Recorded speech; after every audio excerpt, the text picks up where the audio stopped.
വിനീതം പ്രഭാഷണം കഴിഞ്ഞ ഒരു സഹോദരനോട് ചോദിച്ചു, ഖബറിനെ കുറിച്ച് പറഞ്ഞിട്ട് വല്ലതും ഭയപ്പാടുണ്ടായോ? ഓ, എന്ത് പേടി, വേറെ ജോലിയൊന്നുമില്ല, എന്ത് പേടി എന്ന് ചോദിച്ചു. എന്നാൽ മറ്റൊരു സഹോദരൻ വിളിച്ചിട്ട് പറഞ്ഞു, ഉസ്താദേ, ഞാനൊരു 15 മിനിറ്റ് ഞാൻ ഏതോ ലോകത്തിലായിരുന്നു, എന്റെ തലക്ക് ഇറങ്ങിപ്പോയി. മറ്റൊരു ചെറുപ്പക്കാരൻ പറഞ്ഞു, ഞാൻ വാതിന് വരുന്നില്ല, ഇന്നലെ തന്നെ പാതി അറ്റാക്ക്, ഇനി ഇന്നത്തെ കൂടെ കേട്ടാലും മൊത്തം അറ്റാക്കായി പോകും. അങ്ങനെ പലരും പല കോലത്തിലുള്ള ആളുകളാണ്. ചില ആളുകൾക്ക് എന്ത് പറഞ്ഞാലും മറ്റേ പട്ടിയുടെ സാധനം എടുത്തിട്ട് മറ്റേ കുഴൽ വെച്ചാൽ അത് അങ്ങനെ തന്നെയാണല്ലോ, അതിനുകൊണ്ട് വല്ല ഫായ്ദ ഉണ്ടോ എന്നതുപോലെ തന്നെയാണ്, ഫായ്ദ ഇല്ല എത്ര കേട്ടാലും. മറ്റുള്ള ആളുകൾക്ക് പെട്ടെന്ന് എഫക്ട് ചെയ്യുന്നു. അതുകൊണ്ടാണ് അല്ലാഹ് ചോദിക്കുന്നത്, അലം തകുൻ ആയാതി തുത്ലാ അലൈക്കും ഫകുതും ബിഹാ തുകദ്ദിബൂൻ ഖാലൂ റബ്ബനാ غلبت علينا شقوتنا وكنا قوم الضالين ربنا أخرجنا منها فإن عدنا فإنا ظالمون. ഞങ്ങൾക്കൊരു ചാൻസ് കൂടി, ഒരു അവസരം കൂടി നൽകണേ റബ്ബേ.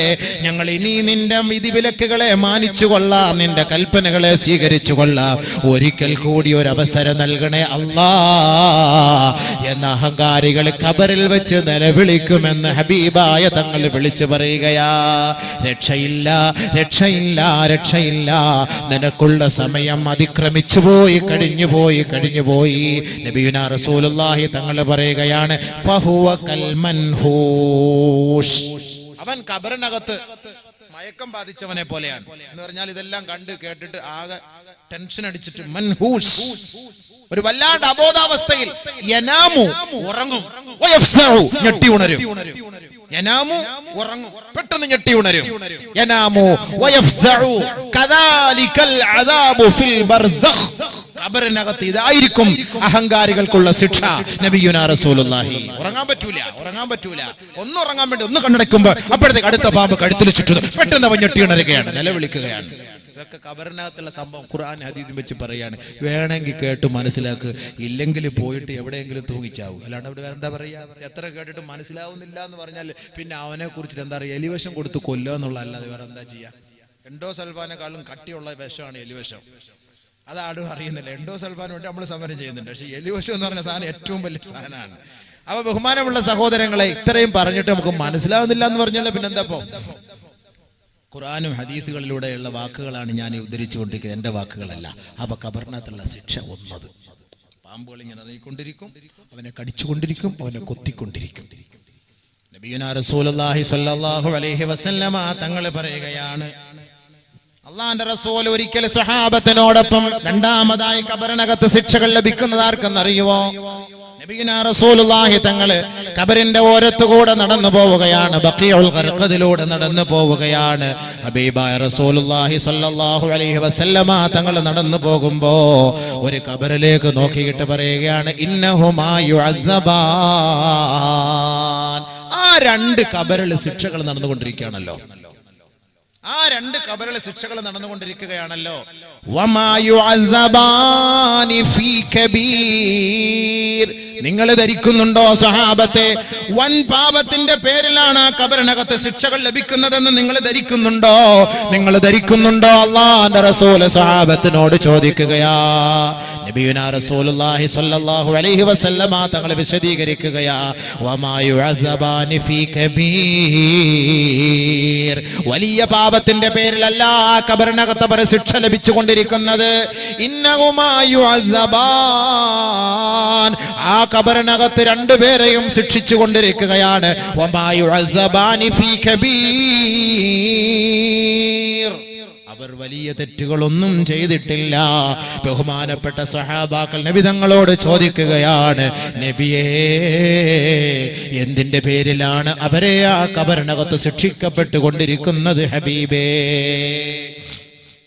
അള്ളാഹുവിന്റെ റസൂൽ സല്ലല്ലാഹു അലൈഹി വസല്ലമ തങ്ങൾ ആ ഖബറിനകത്ത് ശിക്ഷ അനുഭവിച്ചു കൊണ്ടിരിക്കുന്ന സഹോദരങ്ങൾക്ക് ആത്മാവിന്റെ ശാന്തിക്ക് വേണ്ടി നബിയുനാ റസൂലുള്ളാഹി തങ്ങൾ ثم اخذ جريدة رطبة فشقها نصفين ثم غرز في كل قبر واحدا ഉടനെ ഒരു ഈന്തപ്പന മടലെടുത്ത് ഒടിച്ച് ആ രണ്ട് ഖബറിലും കുത്തി നാട്ടി വെക്കുകയാണ്. ഒരു പച്ച ഈന്തപ്പന മടലായിരുന്നു, അത് ഒടിച്ച് ആ രണ്ട് ഖബറിന്റെ തലഭാഗത്തും കുത്തിവെക്കുകയാണ്. ഇന്ന് നാം ഖബറടക്കിയിട്ട് കുത്തിവെക്കുമ്പോ അതൊരു ആചാരമല്ല, അനുഷ്ഠാനമല്ല. എന്തിനെന്നറിയുവോ? ആ ഖബറിന്റെ മുകളിൽ കുത്തിവെക്കുന്ന ചെടി അത് ഉണങ്ങാത്ത കാലത്തോളം, ഉണങ്ങാത്ത സമയത്തോളം ആ ഖബറാളികൾക്ക് വേണ്ടി മഗ്ഫിറത്തിന് വേണ്ടി യാചിക്കുമത്രേ. തസ്ബീഹ് ചൊല്ലിക്കൊണ്ടിരിക്കും. ആ മഗ്ഫിറത്തിന് വേണ്ടി ഖബറാളികൾക്ക് വേണ്ടി ദുആ ചെയ്തുകൊണ്ടിരിക്കുമത്രേ. നമുക്കിപ്പോ എവിടാ സമയം? നമുക്കിപ്പോ എവിടാ? നമ്മുടെ വാപ്പ മരിച്ചു, ഉമ്മ മരിച്ചു, നമ്മൾ 24 മണിക്കൂർ ഇപ്പൊ ഖബറിനടുത്ത് പോയിരിക്കുക. നമ്മുടെ ഒക്കെ വാപ്പയോടും ഉമ്മയോടുള്ള ഉത്തരവാദിത്തം അത്രയേ ഉള്ളൂ. നമുക്കൊക്കെ നമ്മുടെ വാപ്പയോടും ഉമ്മയോടുള്ള ഉത്തരവാദിത്തം അത്രയേ ഉള്ളൂ. ബഹുമാനമുള്ള സഹോദരങ്ങളെ, ഖബറാളികൾ ഖബറിനകത്ത് വെച്ച് ശിക്ഷകൾ അനുഭവിക്കുന്ന വേളയിൽ ആ ഖബറിനകത്ത് വെച്ച് ആരൊരാൾ ബുദ്ധിമുട്ടിക്കപ്പെടുന്നുവോ ആർക്കറിയാം? നമ്മൾ ആ ഖബറിന്റെ പരിസരത്തുകൂടെ ഹൈദറോസ് ജമാഅത്തിന്റെ ഓരത്തുകൂടെ നടന്നു പോകുമ്പോ എന്റെ ഉപ്പാന്റെ ഖബറാണിത്, എന്റെ ഭാര്യയുടെ ഖബറാണിത്, എന്റെ ഉമ്മാന്റെ ഖബറാണിത്, എന്റെ ഭർത്താവിന്റെ ഖബറാണിത് എന്ന് ധരിച്ചിട്ട് ആ ഖബറിൽ എന്തായിരിക്കും അവസ്ഥ എന്നോർത്തിട്ട് സ്വല്പ സമയം അവിടെ നിന്നിട്ട് ഒന്ന് ദുആ ഇറക്കാൻ നമ്മൾ തയ്യാറാവുമോ? അതിനവിടെ സമയം. നമ്മൾ പോകുന്നു, പോയിട്ട് എൻ്റെ പാടെ തിരിച്ചു പോകുന്നു, വാപ്പായടക്കി. പിന്നെ വല്ലപ്പോഴും ഒക്കെ ആഴ്ചയിൽ വെള്ളിയാഴ്ച ആ ജുമായ്ക്കൊന്ന് പോയിട്ട് ആ ഖബറെടുക്കൽ പോയി ഒന്ന് ദുആ ഇറക്കും. അത് ടൈമില്ലാത്ത ടൈമിൽ ഓടി വന്നിട്ട് 2 മിനിറ്റ് കൊണ്ടൊരു ദുആ. എന്ത് ദുആ? സൂപ്പർ ഫാസ്റ്റ് ദുആ. 2 മിനിറ്റ്. അങ്ങനെ ഒന്നും ഉപ്പാനെടുക്കലൊന്നും ദുആ ഇരുന്നിട്ട് കാര്യമില്ല സഹോദര. ആത്മാർത്ഥമായിട്ട് പൊട്ടിക്കരഞ്ഞിട്ട് നിന്റെ കണ്ണുനീരാ ഖബറിൽ വീഴണം. ആ ഉപ്പാക്ക് സന്തോഷം ഉണ്ടാകണം, ആ ഉമ്മാക്ക് സന്തോഷം ഉണ്ടാകണം, ആ ഖബറാളികൾക്ക് സന്തോഷം ഉണ്ടാകണം. നബിയുനാ റസൂലുള്ളാഹി തങ്ങൾ പറയുകയാണ്, ഒരു ഖബറിനകത്ത് കിടക്കുന്ന സഹോദരൻ ദുഃഖിച്ചു കൊണ്ടിരിക്കുകയാണ്. ആരാണ് എനിക്ക് വേണ്ടി പ്രാർത്ഥിക്കുക? ആരാണ് എനിക്ക് വേണ്ടി സഹായം നൽകുക? ആരാണ് എന്നെ സഹായിക്കുക എന്ന് ഓർത്ത് ദുഃഖിച്ചു കൊണ്ടിരിക്കുകയാണ്. ശിക്ഷകൾ സഹിക്കവയ്യാതെ വല്ലാണ്ട് വിഷമിച്ച് പ്രയാസപ്പെട്ടുകൊണ്ടിരിക്കുമ്പോഴായിരിക്കും ഒരു സത്യവിശ്വാസി ആ ഖബറിന്റെ ഓരത്ത് പോയിട്ട് ദുആ ചെയ്യുന്നത്. ആ ദുആയുടെ ഫലമായി അവനെ ഖബറിൽ നിന്ന് അല്ലാഹു രക്ഷപ്പെടുത്തുമെന്ന് കമാ ഖാല റസൂലുള്ളാഹി. മനസ്സിലായോ? ഖബറിനകത്തുള്ള ശിക്ഷയിൽ നിന്ന് അവനെ രക്ഷപ്പെടുത്തും. ആ സമയത്ത് നമ്മൾ അവിടെ ദുആ ഇറക്കുമ്പോൾ അല്ലാഹ് കാരുണ്യവാനാണ്. ആരെങ്കിലും ദുആ ഇറക്കാൻ വേണം, ആരെങ്കിലൊക്കെ ദുആ ഇറക്കാൻ വേണം. നബിയുനാ റസൂലുള്ളാഹി സ്വല്ലല്ലാഹു അലൈഹി വസല്ലമ തങ്ങൾ ഈന്തപ്പന മടൽ ഒടിച്ച് കുത്തിവെക്കുകയാണ്. നമ്മുടെയൊക്കെ നാട്ടിൽ കുത്തിവെച്ചിട്ട് അത് ഉണങ്ങിപ്പോയാൽ പിന്നെ രണ്ടാമത് ആരെങ്കിലും ഒക്കെ പോയി ചെടി നട്ടുവെക്കാറുണ്ടോ? എവിടെ നട്ടുവെക്കാറുണ്ട്? തന്നെത്താനെയൊക്കെ ഇങ്ങനെ അങ്ങോട്ട്. അതുകൊണ്ട് ഈ ഖബറിന്റെ മുകളിലുള്ള ഈ ചെടികളും ഇതും ഒന്നും പുല്ല് ഇതൊന്നും പറിച്ചു കളയരുതെന്ന് പറയുന്നതാണ്, തസ്ബീഹ് ചൊല്ലാൻ വേണ്ടിയിട്ട്. വലിയ കാടുകളൊക്കെ കയറുകയാണെങ്കിൽ ജനങ്ങൾക്കൊരു ലററ് ബുദ്ധിമുട്ടുണ്ടാകുന്ന ഓർത്ത് നമ്മളിത് കട്ട് ചെയ്ത് വിടണം. പക്ഷെ എങ്കിലും അത് പരിപൂർണ്ണമായിട്ട് ഒഴിവാക്കരുതെന്നൊക്കെ അഭിപ്രായങ്ങളുണ്ട്. എന്തിനാണ്? തസ്ബീഹ് ചൊല്ലിക്കൊണ്ടേയിരിക്കുകയാണ്. നമ്മളിപ്പോ എന്താ ഇപ്പൊ ചെയ്യാ? നമ്മളിപ്പോ എന്ത് ചെയ്യും? കൂടിപ്പോയി എന്തെങ്കിലുമൊക്കെ 10,000 റുപ്യ വാപ്പാക്ക് വേണ്ടി. ഈ വിനീത എത്രയോ സ്ഥലത്ത് ദുആ ഇറക്കാൻ പോയിട്ടുണ്ട് ഈ പ്രഭാഷണങ്ങളിലൂടെ. ഈ പ്രഭാഷണങ്ങൾ മരിച്ചുപോയ ഉപ്പാക്ക് വേണ്ടി 101 രൂപ, ഉമ്മാക്ക് വേണ്ടി 51 രൂപ, ഭർത്താവിന് വേണ്ടി 75 രൂപ, ഭാര്യയ്ക്ക് വേണ്ടി 35 രൂപ. നമ്മളെ ഉപ്പാക്കും ഉമ്മാക്കും ഭാര്യയ്ക്കും ഭർത്താവിനും കൊടുക്കുന്ന വിലയാണ് ഖബറിനകത്ത്. 101 രൂപ, 51 രൂപ, 15 രൂപ. ഈ അടുത്ത സമയത്ത് ഞാൻ അടുത്ത് പ്രസംഗിക്കാൻ പോയിട്ട് 10 രൂപ വായിക്കുന്നു. ആ ലിസ്റ്റ് മുഴുവനും വായിച്ചപ്പോൾ ഞാൻ കണക്ക് കൂട്ടിയിട്ട് നോക്കിയപ്പോൾ ഏകദേശം ഒരു 750 റുപ്യ ഒരേ ലിസ്റ്റ്. ഞാൻ പറഞ്ഞു, നിങ്ങൾക്ക് ഞാൻ 2,000 റുപ്യ തരാം, നിങ്ങൾ എന്തിനാ ഈ 10 രൂപയുടെ 20 രൂപയുടെ 35 രൂപയുടെ കണക്ക് വായിക്കുന്നത്? നാണമില്ല മനുഷ്യന്മാർക്ക്, നാണമില്ല മനുഷ്യന്മാർക്ക്. മരിച്ചുപോയവർ കൊണ്ട് കൊടുക്കുകയാണ് 10 റുപ്യ, 25 റുപ്യ, 30 റുപ്യ. മരിച്ചുപോയവർ കൊണ്ട് കൊടുക്കുകയാണ് ഉപ്പാക്ക് വേണ്ടി. ഉപ്പ കഷ്ടപ്പെട്ട് 50 ലക്ഷം റുപ്യ കൊടുത്തിട്ട് ഇവന് വലിയ കോളേജിൽ ഭയങ്കര ഉന്നതമായ വിദ്യാഭ്യാസത്തിന് വേണ്ടിയിട്ട് അഡ്മിഷൻ വാങ്ങി കൊടുത്തു. 50 ലക്ഷം റുപ്യ. എന്നിട്ട് ഇവന് വാപ്പാക്ക് കൊടുക്കണ എത്ര റുപ്യ? 30 റുപ്യ. വേറെ സാധാ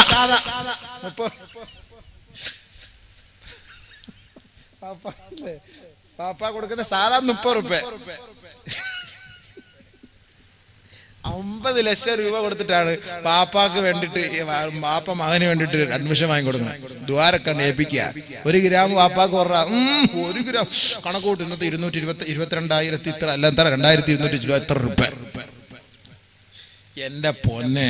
നബിയുനാ റസൂലുള്ളാഹി സ്വല്ലല്ലാഹു അലൈഹി വസല്ലമ തങ്ങൾ പറയുകയാണ്, ഒരുപാട് സംഭവങ്ങൾ എടുത്തെന്ന് പറഞ്ഞാൽ ഇന്നും നാളെ അങ്ങോട്ട് തീരുവോ? ഖബറിനകത്തുള്ള കാലച്ചുകൾ എന്ന് പറഞ്ഞാൽ 1, 2, 3, 4 ദിവസം കൂടി തീരുവോ? ഓരോരോ സംഭവങ്ങൾ വരുമ്പോൾ അടുത്ത വിഷയത്തിലേക്ക് കയറി പോകൂലേ? ഹബീബായ റസൂലുള്ളാഹി തങ്ങൾ പറയണം, മൻസാറ ഖബറ അബവൈഹി ഫീ കുല്ലി ജുമുഅ, ഓരോ വെള്ളിയാഴ്ച രാവുകളിലോ അതിന്റെ പകലുകളിലോ ആരെങ്കിലും തന്റെ ഉപ്പാന്റെ ഉമ്മാന്റെ ഖബറിനെ സിയാറത്ത് ചെയ്താൽ കുതിബ ലഹു ബർറാ, അവർക്ക് നന്മ രേഖപ്പെടുത്തപ്പെടുമെന്ന് നബിയുനാ റസൂലുള്ളാഹി. വ്യാഴാഴ്ച രാവ്, വെള്ളിയാഴ്ച രാവ്. മറ്റൊരു റിവായത്തിൽ കാണാം, ഇന്ന അർവാഹൽ മുഅ്മിനീന യൻസിലു ഫീ സമാഇ ദുനിയാ വതഖിഫു ബിഹിദായി ബുയൂതിഹാ. ഈ പള്ളത്തെ ജമാഅത്തിലെ ഏതൊരു വീട്ടിൽ നിന്നാണോ ഏതൊരു മനുഷ്യൻ മരിച്ചു പോയത്, ആ പെണ്ണാകട്ടെ ആണാകട്ടെ, ആ മയ്യത്തിന് വേണ്ടി നിങ്ങൾ ആത്മാവിന്റെ രക്ഷയ്ക്ക് വേണ്ടി ഒന്നും ചെയ്തില്ല എങ്കിൽ ഭൗമാന്തരീക്ഷത്തിലേക്ക് ആത്മാവ് ഇറങ്ങി വരുമത്രേ. ഫീ കുല്ലി ലൈലത്തിൻ, ഓരോ രാവുകളിലും ആത്മാവ് ഇറങ്ങി വന്നുകൊണ്ട് വതഖിഫു ബിഹിദായി ബുയൂതിഹാ, ഏതൊരു വീട്ടിൽ നിന്നാണോ ആ സഹോദരൻ മരിച്ചു പോയത്, ആ സഹോദരി മരിച്ചു പോയത്, ആ വീടിന്റെ മുകളിൽ സമുച്ചയത്തിൽ ആത്മാവ് നിൽക്കുമത്രേ. വാപ്പ മരിച്ചുപോയി, ഉമ്മ മരിച്ചുപോയി, വീട്ടിൽ നിന്ന് ഒന്നും ചെയ്യുന്നില്ല വാപ്പാക്കും ഉമ്മാക്കും വേണ്ടി. ഇവിടെ TV 2-3 ദിവസം TV ബന്ദ്. കാരണം എന്താ? 3-ാം പാത്തിയ കാനോത്ത് കഴിയുന്നില്ല. എന്താ എന്താ എന്താ കണ്ണോക്ക ഇവിടെ പറയുന്ന 3-ാം പാത്തിയ കണ്ണോക്ക്. വീട്ടിൽ കൂസലില്ലാതെ അശ്രദ്ധയോടെ മരിച്ചുപോയവർക്ക് വേണ്ടി ഒരു ദുആ പോലും ചെയ്യാതെ, സദഖ പോലും ചെയ്യാതെ നിന്റെ ഉപ്പാന്റെ ഉമ്മാന്റെ ഖബറിനെ നീ മറന്നുപോയാൽ ആ ആത്മാവ് ശാന്തിക്ക് വേണ്ടി നിന്റെ വീടിന്റെ സമുച്ചയത്തിൽ ഇറങ്ങി വരുമത്രേ. വതഖിഫു ബിഹിദായി ബുയൂതിഹാ, ആ വീടിന്റെ സമുച്ചയത്തിൽ വന്ന് നിന്നുകൊണ്ട് ഖാൽ വിളിച്ചു പറയും. എന്താ വിളിച്ചു പറയാ? യാ അഹ്ലി വയാ ഖാരിബി വയാ ഔലാദി വയാ മൻ സകനു ബുയൂതനാ വയാ മൻ ലബിസു സിയാബനാ ഹൽ മിൻകും മിൻ അഹദിൻ യദ്കുറുനാ വയതഫക്കറുനാ വനഹ്നു ഫീ ഗർബത്തിൻ വനഹ്നു ഫീ ഹസീൻ ഇർഹമൂനാ വലാ തബ്ഖലൂ അലൈനാ. ബഹുമാനമുള്ള സഹോദരങ്ങളെ, നമ്മുടെ ഉപ്പ വിളിച്ചു പറയുകയാണ്, നമ്മുടെ ഉമ്മ വിളിച്ചു പറയുകയാണ്, ഭർത്താവ് വിളിച്ചു പറയുകയാണ്, ഭാര്യ വിളിച്ചു പറയുകയാണ്, മരിച്ചുപോയ ആത്മാക്കൾക്ക് വേണ്ടി നിങ്ങൾ ഒന്നും ചെയ്യാതിരുന്നാൽ അവരുടെ ആത്മാവിന്റെ രക്ഷയ്ക്ക് വേണ്ടി ആത്മാക്കൾ നൊമ്പരത്തോടെ വിളിച്ചു പറയുകയാണ്. വീടിന്റെ സമുച്ചയത്തിൽ നിന്നുകൊണ്ട് പറയുകയാ, യാ അഹ്ലീ,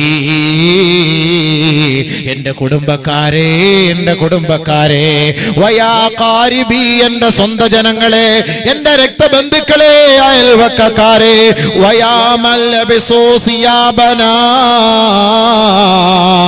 ഞാൻ മരണപ്പെട്ടതിന് ശേഷം എന്റെ മുണ്ടുടുത്തവരെ, എന്റെ ഷർട്ട് ധരിച്ചവരെ, ഞാൻ കിടന്ന കിടക്കയിൽ കിടക്കുന്നവരെ, വയാ മൻ സകനൂ ബുയൂതനാ,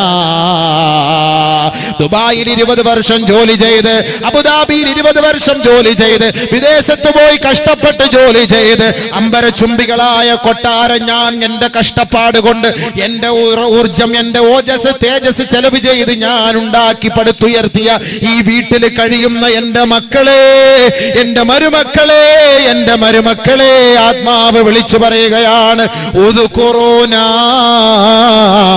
ഞങ്ങളെ ഒന്ന് ഓർക്കണേ, ഓർക്കണേ, ഓർക്കണേ.